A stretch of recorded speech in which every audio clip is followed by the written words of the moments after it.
when you realize these massive, amazing, exciting dreams and wild things God has for you, it's okay to get your jaw on the floor. That's all right. But it's there is no way that is possible. That's where we have to back up and say, you're right. You're right. It's not possible for me. But it is possible. It is absolutely possible for God.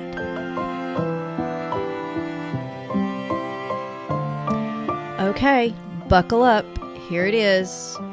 Artful Faith Devotional. And I might have a soapbox. So, sorry. Not sorry. Not really. Here's the deal. What does God say and what do we believe? Really, really, really, what do we believe? So let's start with Ephesians 3:20 from the Message, and I'm just gonna talk about part of it when it says God can do anything, far more than you could ever imagine or guess or request in your wildest dreams. And that's just part of that verse, but let's just stop right there for a second. Really? God can do anything? Sure, God can do anything. But do you really, really get that? And it's that he can do anything far above what you could imagine or guess or request in your wildest dreams. Now, I don't know about you, but I've got some pretty wild dreams, and man, I can come up with some pretty crazy stuff. And yet, God can do more than that. And do you believe it? You have to just really grasp this. You have to think about it for a minute. Do I really believe he can do more than I can imagine? Oh, sure I do. Sure. Of course he's God. But wait, do you really, really, you could walk over to the light switch on your wall, believe it? So, if you walk over to the light switch and you've paid the electric bill, you can flip the switch, the light comes on. You don't give it a second thought. You know the light's going to come on. Do we believe God to that extent? To the extent that we know, flip the switch and it comes on. Like it's ingrained, we have no question. That's a lot of faith. And here's the fun part about that. That faith that you have, that's not just, okay, I need to build my faith. Okay, God's growing my faith. No, it's the fact that God has given you the amount of faith that you're going to have. And when we talk about, he's building your faith and he's growing your faith, he's not. The cool thing is, he's revealing your faith.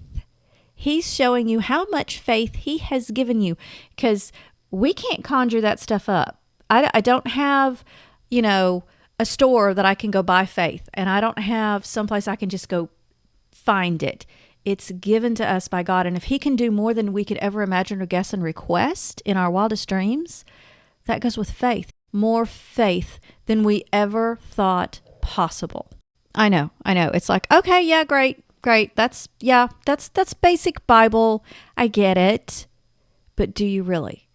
Do you really get it? Because when we talk about him, when we talk about the creator of the universe, having the ability and being who he is, and it's not just the ability, it's who he is, to do far more than we could ever imagine or guess or request in our wildest dreams, that whole thing is wrapped up in the fact he has wild dreams for us. He has wild dreams for us that he's like, come on, let's go. Let's make it happen. There's this really cool thing. Can we get on with it? Can we just do this? I know you can, because I've given you the faith. Let me show you, God says, the faith. Let me show you who you are and the wild dream I have for you. And let me just say, I am so talking to myself right now, because there are some pretty crazy things going on in my world that I just stop half the time with my jaw on the ground going, wait. That's not even possible. How is that even a thing? That can't happen. And I immediately have that, wait, Sarah and Abraham, Abraham was told, you're going to have a baby. You're old as the hills, but you're going to have a baby. And Abraham's like, okay, cool. And Sarah heard it and she's like, yeah, right. I'm an old woman. He's an old man. There ain't no way. Oh, I don't want to be Sarah. I don't want to be Sarah. It's okay to freak out when you realize these massive, amazing, exciting dreams and wild things God has for you. It's okay to get your jaw on the floor. That's all right. But there is no way that is possible. That's where we have to back up and say, you're right. You're right. It's not possible for me. But it is possible. It is absolutely possible for God. Okay, let's jump over to Jeremiah 29:11. We know this verse. It's all over Pinterest. It's all over Instagram. It's this beautiful little, I know the plans I have for you, declares the Lord. Plans to prosper you and not harm you, to give you hope in a future. Yeah, we know this verse like the back of our hand. I think I said that already. Sorry. But the point is, do we get it? Do we get it? That he knows the plans because he made the plans. The wild, crazy, amazing plans, he made them. And those plans include prosperity and not harm. And when I say prosperity, I'm not necessarily talking about, give me the money. No, I'm talking about wealth in relationships, wealth in understanding the Lord, which would be wisdom and knowledge, wealth as in sharing who he is, and all of these amazing things that don't necessarily have anything to do with money. But I'm not saying they don't have anything to do with money. I'm saying there's more to it. And the plan is not to harm you. And the plan is to give you hope and a future. And do you get it? Can you walk over to your light switch on the wall and put hope and future and flip the switch and go, yes, totally get it. I believe, oh my gosh, this is really real. Can you get there? Can you really get there and think about this and get it into the bones? Get it beyond the brain, beyond the heart, get it into the very marrow, whatever that word is. It's got to become part of you, because as a believer, Christ is in you. He's there all the time. And all we have to do is go, oh, yes. Oh, yeah. I remember that now. So we have to go there because we're almost there. We're getting very close to there when, supposedly the big fella in the red suit with the white beard supposedly comes down the chimney. Guess what? You were a child, and your parents may or may not have encouraged you and said, Santa Claus and Santa Claus this and Santa Claus that. And you believed your parents because you trusted them. You knew they loved you and you trusted them. You knew they were not going to hurt you. They were not out to harm you for the most part. Sometimes parents get a little crazy. But it's this same idea. No, I'm not saying look at God like Santa Claus, that he's going to give you presents. I'm not saying that. I'm saying it's childlike faith, knowing he created you. He loves you. He has plans for you that you cannot even fathom. And at the same time, we have the ability at some point to put more trust in the man in the big red suit than maybe right now we do. Recognizing the creator of the universe. I mean, just sink that in for just a minute. The creator of the universe is like, yo, let's make something cool. Let's do something together.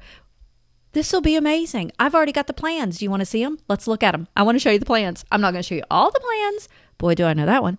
But I'm going to show you the plans. And, the desires of your heart, that thing that you really, really, really, really want to do, you want to do that because I put that desire in you because it's part of the plan. Do you believe? Do you believe? Not in the plan. Do you believe in the relationship with me? God says, do you believe in the relationship with me? Do you trust me? I am not even going to begin to throw out, life is good and everything is wonderful and you're a believer and things should be great because, no, I'm not going to say that. Life is challenging. And it continues to be challenging. It probably won't stop being challenging.